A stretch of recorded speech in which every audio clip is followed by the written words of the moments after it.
If you've been experiencing a lack of motivation, if your get up and go is kind of got up and gone, and if you're experiencing periods of discouragement since the beginning of the pandemic, well, you may be pleased to know that, well, A, you're not alone.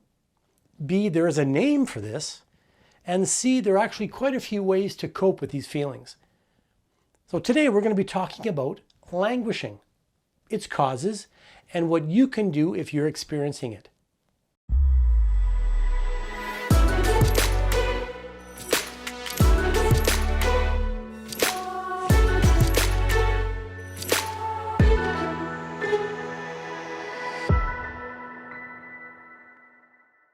Hello again, my name is Ed Humphrey and welcome to About Townshippers, a web series where we really like to talk about the organizations, the services, and the topics that are important to English speakers living here in Quebec's eastern townships. Jennifer Bauer, Emily McBurney, and Olivia Romano from Mental Health Estrie are with us today to talk about, well, a relatively new, but kind of not so new phenomenon that's called languishing. Now, if the pandemic and everything that comes with it has been weighing you or weighing someone you know down, I'm pretty confident you're going to find today's chat not only interesting, but also really useful and practical. So here we go. Well, good morning, everybody, and welcome to About Townshippers. Good morning. Good morning. Well, we've been in this COVID situation for, a year and a half now. Now here in Quebec, we're enjoying a bit of a deconfinement period, but for the last 6 or 7 or 8 months, a lot of people have been experiencing this kind of a this kind of a low energy, kind of discouragement. And there's actually a name for it. It's called languishing. So that's a new word term that I learned. So Emily, generally speaking, what does languishing really look like? It's kind of a lack of motivation, a little bit of like a lack of energy, but not to the point where you can't function, just where we just, sometimes on a Saturday morning a couple of months ago, I was waking up and I was like, okay, I'm awake, but what for? What do? I don't want to get out of bed because I don't want to bake some more bread. I don't want to renovate my house anymore. Like I'm just bored of all the same things and I can't make any plans or have anything to look forward to. So for me, it really looked a lot like that, but it's often presented as, just a monotony of what do we do now, Olivia, why are so many of us experiencing this? I mean, this isn't an isolated thing. A lot of people are going through this. Yeah, definitely. The pandemic has a lot to do with it. We've been on high alert and, there's been a lot of uncertainty, and now we're coming out into a transitional phase, and we're starting to see that, we're kind of tired of having to always be on high alert at 100% and functioning, just to meet the demands of our daily demands. And so the pandemic largely is the biggest factor contributing to that. Is this right across the board, all age categories and social economic positions? Is it pretty widespread? Well, seeing as the pandemic has affected everybody, this basically has too, because one of the biggest risk factors, as I said before, is the inability to plan or inability to find something to look forward to. And everybody's experiencing that. So if we're talking about, the kids in the high school who didn't know from one week to the next if they're at home or if they're in class, or if they're going to buy that prom dress, is there going to be a graduation ceremony? And then you have, parents who are experiencing the same thing. They're working from home. They don't know if their childcare is open. And, for seniors who are waiting for family to visit or looking for opportunity to get out of the house and they can't set a date, they don't know when that's going to be. So yeah, really across the board, there's been this, everybody's just experiencing this inability to plan, to make, plans to look forward to have goals, and that really affects us after so many months of it, And it's not over, is it? I mean, here in Quebec, we're enjoying not only the summer, but a relative deconfined situation. But now they're starting to talk about a fourth wave that's coming from Europe and and so it's kind of, well, should I be having fun? How much can I kind of have fun and relax, and if I know that something's coming down the pike, and so it is real in between type of stability that we're experiencing. Yeah, one of the things that I wanted to mention is that, with the pandemic, we're having a lot of emotions, as we talked about, and languishing is one of the ones that really came to the surface.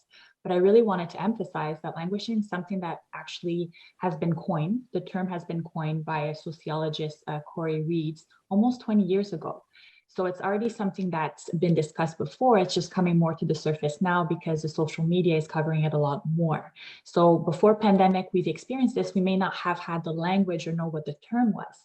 Now that we actually know what the term is, then we are able to use it more. And this is why post-pandemic, we'll be able, when you're having a blah day, you'll know, oh, I'm feeling languished. So it's not just a pandemic thing. It's existed before, it existed during, and it probably exists afterwards as well. And all of us will feel it at different points in our lives.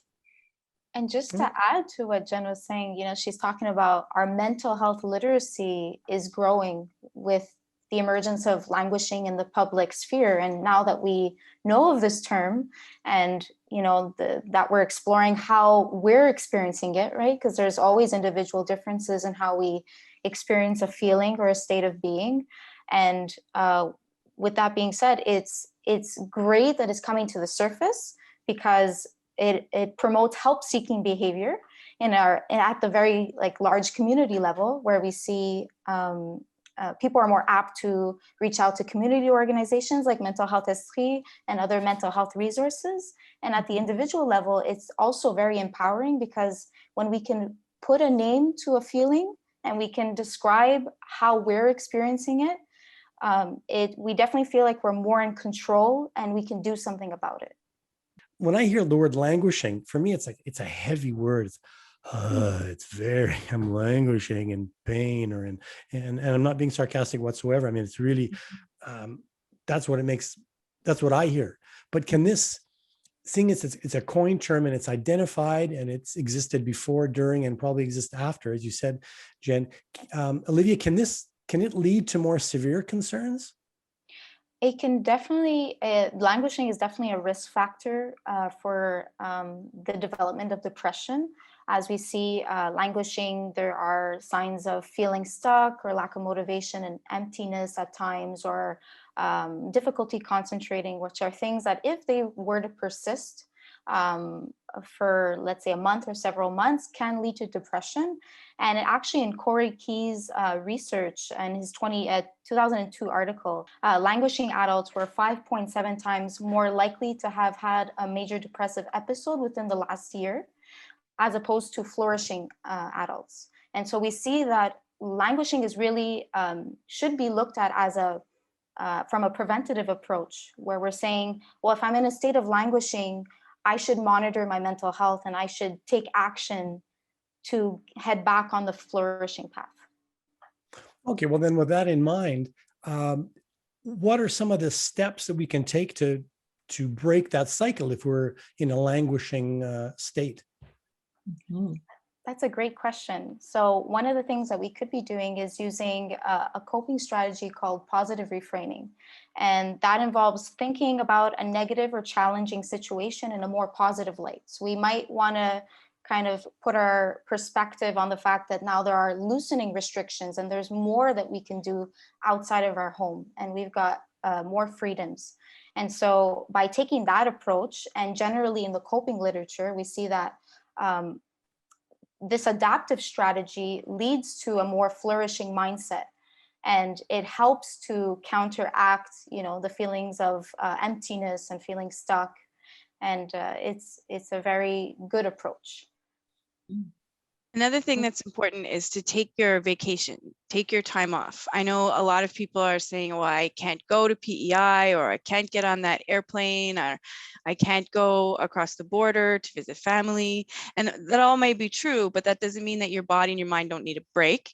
And, even if it's just staying home and reading books or gardening or lounging on your balcony or in your backyard, take your time off, give yourself that break, allow yourself to reset. It's really important. Absolutely. And it's interesting that you mentioned that very quickly, is that like a lot of people, I've been working at home for the last year and a half, and it's hard to deconnect. It's hard to walk away and to leave work and to, you know, like my spouse said, she says, you're not working at home, you're living at work. Yeah. I thought that's very interesting. And I think that's the case for a lot of people. Mhm. But Jen, you were going to mention something else? Yeah, there's another coping strategy which came out of the article Adam Grant wrote in the New York Times in this past spring, which is what really jumped or brought forward the word of languishing. And he was talking about this idea of flow and finding your flow. And this is really the idea of when you immerse yourself in something deeply. So that could be a project, a hobby, it could even be a work thing. But it's when you're so immersed in this that everything around you, like your sense of time and self and place, just melts away. And during those few minutes or hours that you're in it, you're not thinking about anything else. It's kind of this mindful moment that you're creating for yourself. So there's really an encouragement for us to find our flow every so often to help give our mind and our bodies a bit of a break and just be in those moments. And that takes us away from languishing and closer towards the other end, which is more the flourishing or the thriving side of things. You've been watching part 1 of our discussion on languishing, a pretty common state of being or feeling that many of us have been experiencing in the last year and a half of this pandemic. Now, our guests today were Jennifer Bauer, Emily McBurney, and Olivia Romano, and they're all from Mental Health Estrie, and they're going to be back in part 2 to continue discussing and giving us more suggestions for ways to cope with languishing, including resources that you can turn to if you need some support. If you'd like some more details on our discussion and on languishing and on available resources, well, please take a look right down here in the video description. If you found this video useful, well, please share and like, because it really helps us spread the news and the information throughout the English-speaking communities of the Eastern Townships. And you can also subscribe to Townshippers Association's YouTube channel. And that is, of course, where you can see all the other episodes that we've done in the past year or so. Thanks a lot for being with us today.